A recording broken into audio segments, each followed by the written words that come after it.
In this video, I'm going to show you how to use the ISO 15693 tags, and this is the first part in this hands-on series.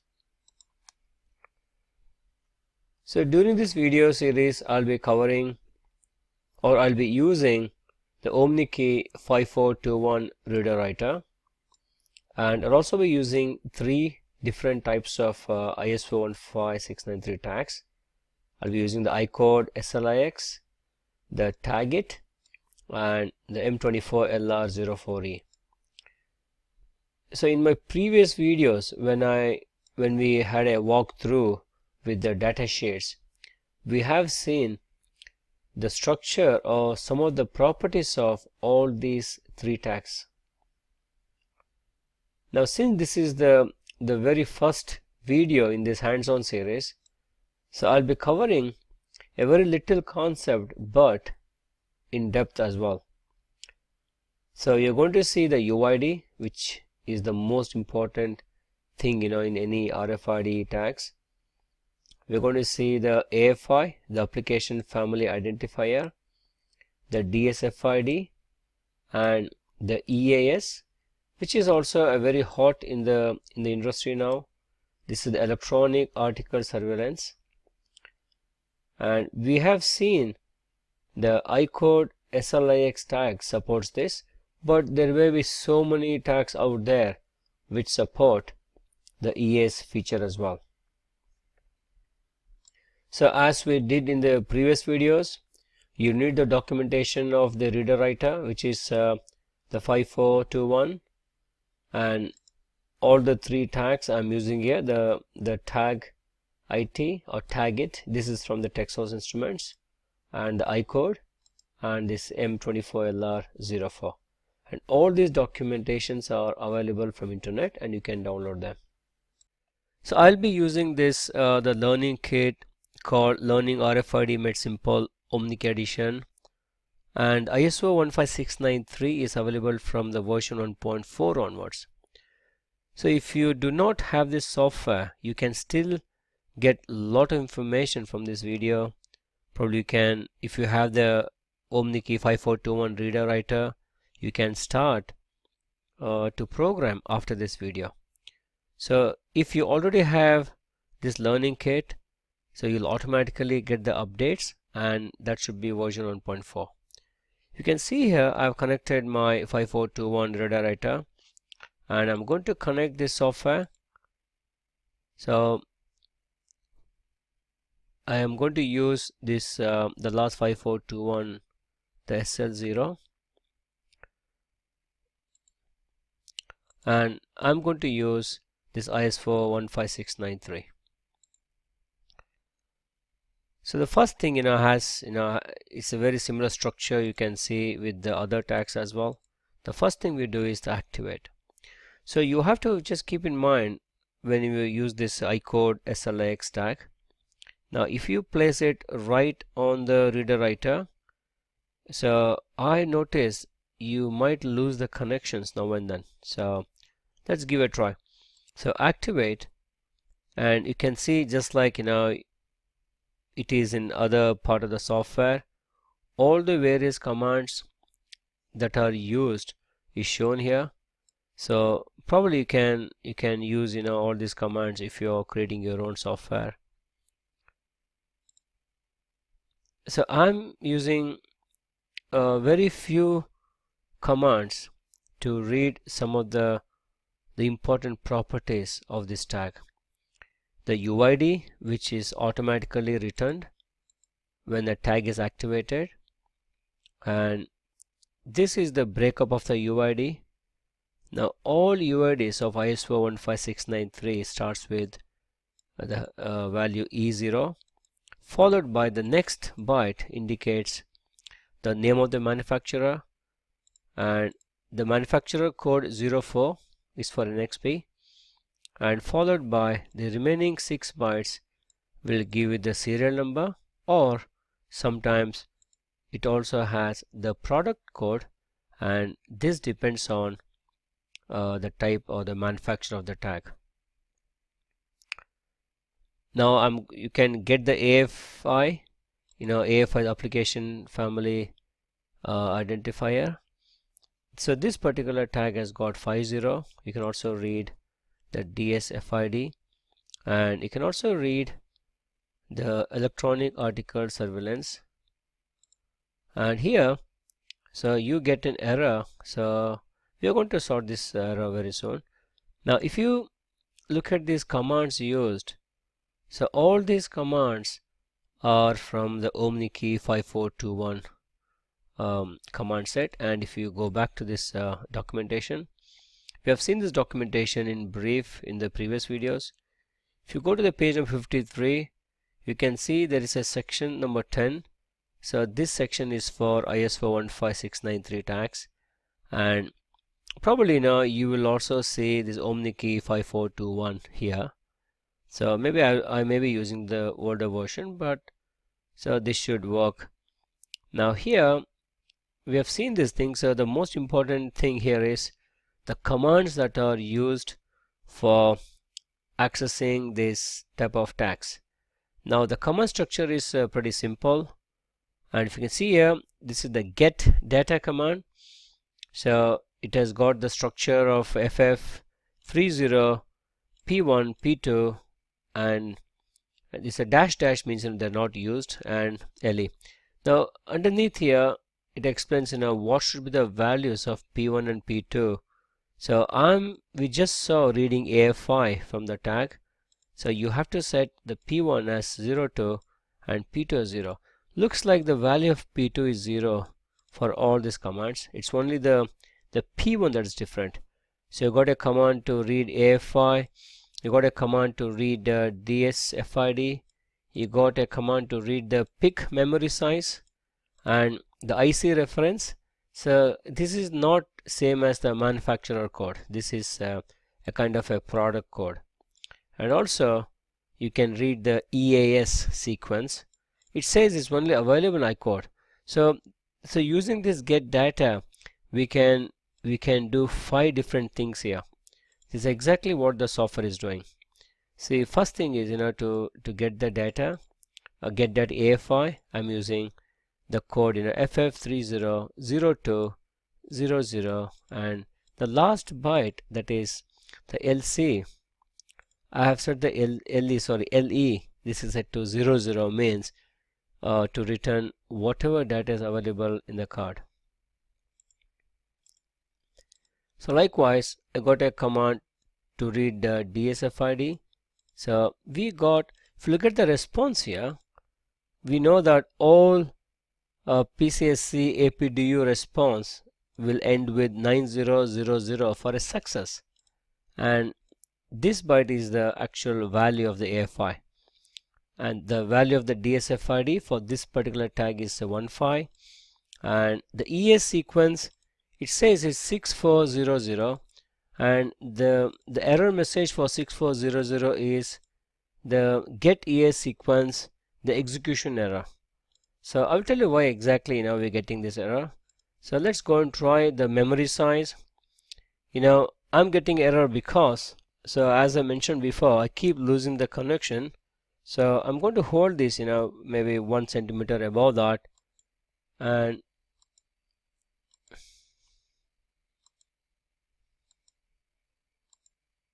you just try to find the right place for the tag.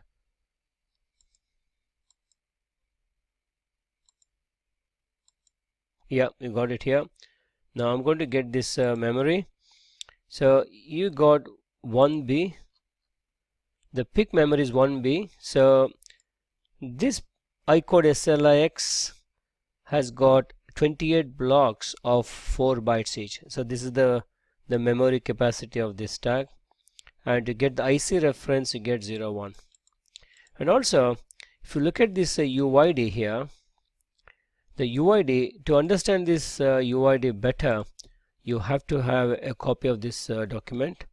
Now this is the document of iCode SLIX, and you can see here, out of these 64 bytes, the last byte is E0 followed by the manufacturer code 04. So the remaining 6 bytes, the 6th byte is used to indicate the product ID. So the documentation says this is 01 means it is a SLIX, and also there is a bit of information as well in bit number 37, which is somewhere here.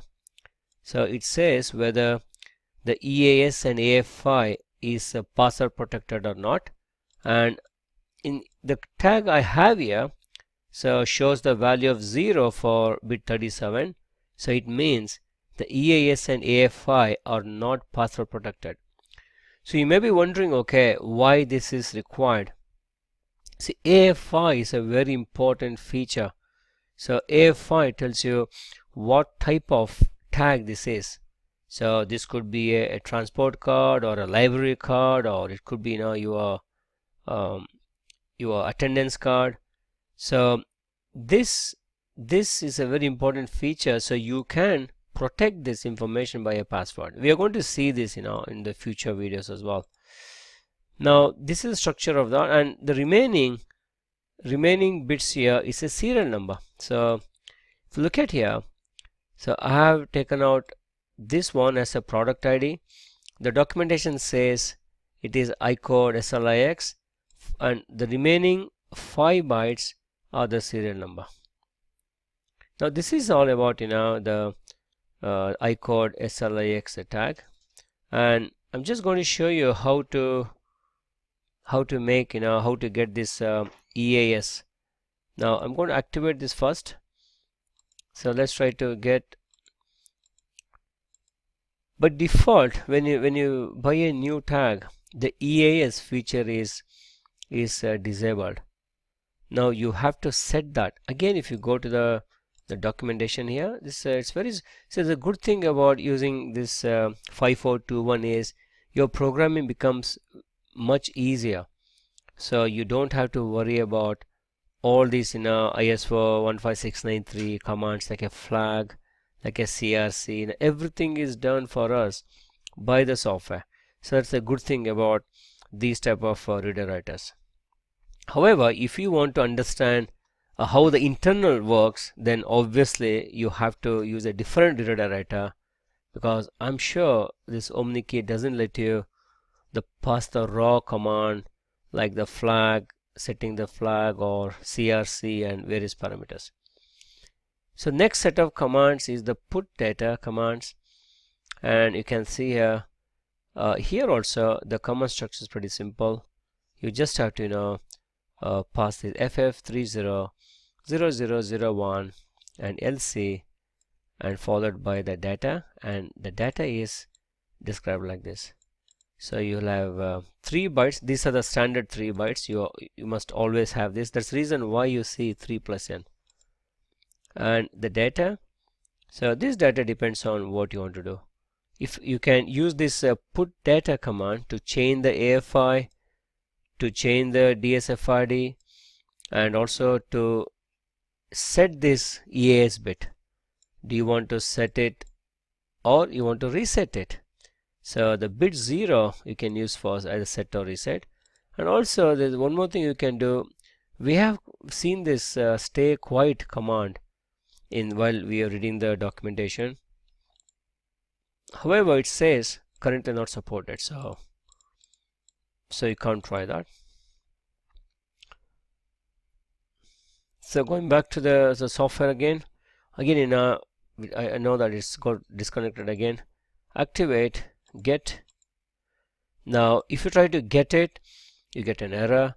First I'm going to set. Let's see the command for that. Set command. Now you can see here, this is the various command sequence. I have to send to set. Now the EAS is set. I'm still not very sure how this EAS is used, so I've just go through the raw data here. Now if I click on a get command, now you get probably it is something like a 32 bytes of data, and you can also see in the bin.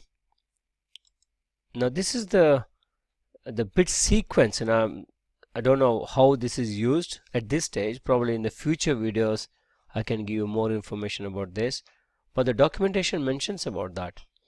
If you go here somewhere down the document, you can see the sequence of this EAS.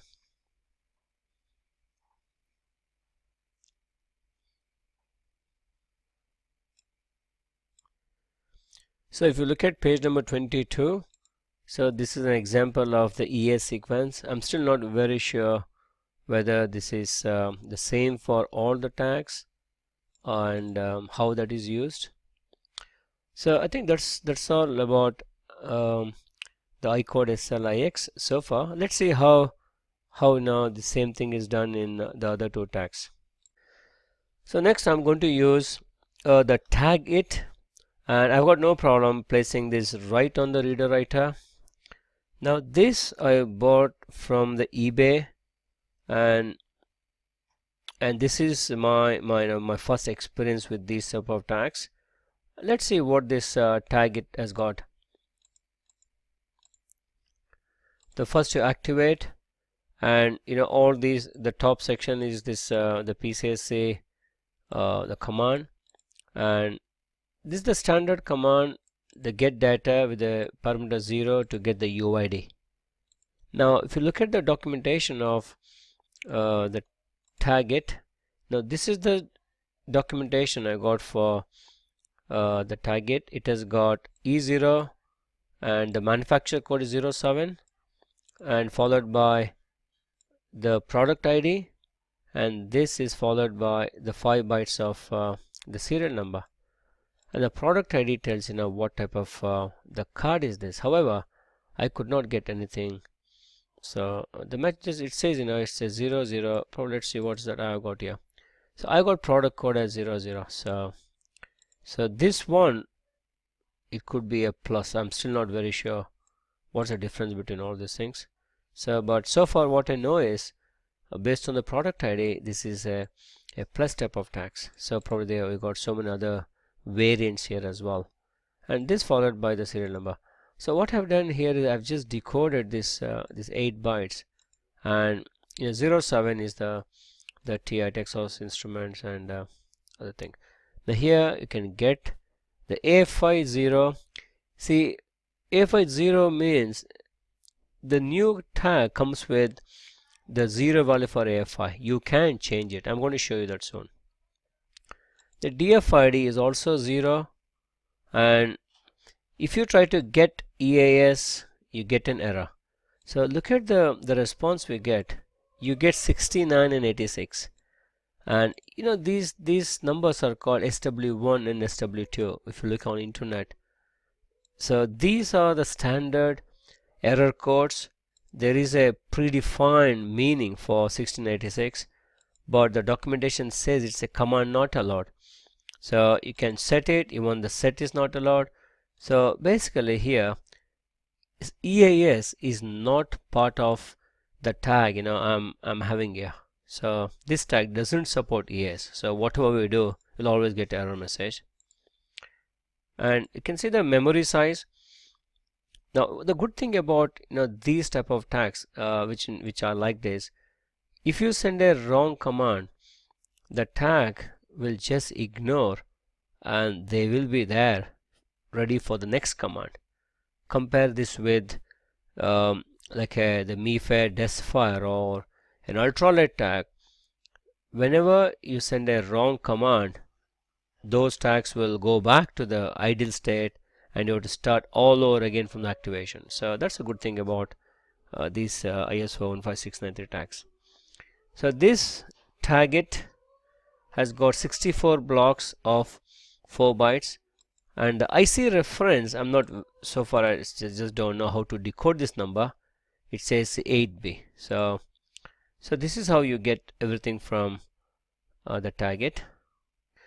The next I would like to show is the M24LR chip, which is part of the discovery. This we know it's a very interesting board, probably for the students who want to do a project which is based on energy harvesting, and probably this is a very good kit to have. And this board comes with M24LR EEPROM chip, which also works with the RFID. Now I'm going to activate, and if you look at here, the UID, and if you go to the documentation of that here, and the 64 bits of UID, the last byte is E0, standard for all ISO 15693 tags, followed with 02 manufacturer thing. It has got just a unique serial number, and I've just decoded all those values here, and there's no product key. Now you have to know based on the manufacturer code whether there is a product code in the UID or not. So get AFI 0, get DS, probably is FF. Now get this, so none of this thing works. Now get the memory, so you get 7F, so you just have to add 1 for this number. It is 128 blocks of 4 bytes each. This has got a very huge memory, and the IC reference you get 5A, so I still don't know why this 5A is. If you look at all the commands, just the same commands that works for all. Now I'm going to show you next how to modify somehow. I'm going to use this target. Now I'm going to change, so let's go and clear the commands. So I'm going to change the AFI to, because I'm not, this is used for my own purpose, I can give any AFI I want, but if you want to do a very like a open tag, you might have to follow all the naming or naming conventions here. So set, now AFI write OK. Now this is the command we have seen in OMNIKEY. This is the command you have to send to set the AFI. So I'm going to get the DSFID. Probably I will change this to 50. Set. Now how do you know it saved? I'm going to take it away. So close this thing, activate, get 45, get thing. So that means is written. So however we cannot change this memories or IC references. So likewise you can change for anything. So if you take M24LR, activate it, get, I'm going to give this as a 01, set the value. So this command works for any tags. So I'm going to set this to 67, set. So if you had to read, you get back. If you look at that read, you are able to get 67 as well. Now what about for the iCode SLIX? Activate. So here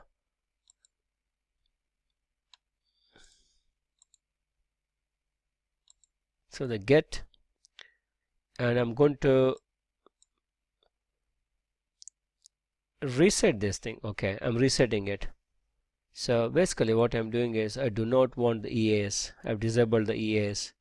Now if you try to use get now, you should get an error message. That's obvious because we have reset it. To set it back and now give a get, and I'm able to get it, and you can also view this in the binary.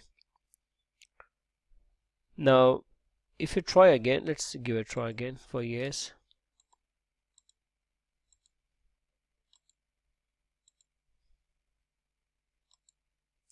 Yeah, so it worked, so you can reset it. I think that's all about using this tag. And so far what we have done is we have used, or you have seen all the commands under the get data section and all the commands using the put data section. And in the next videos I'll be showing you the remaining commands like a lock. I didn't want it to try the lock, especially on this one, so I'm not very sure I can unlock it or not.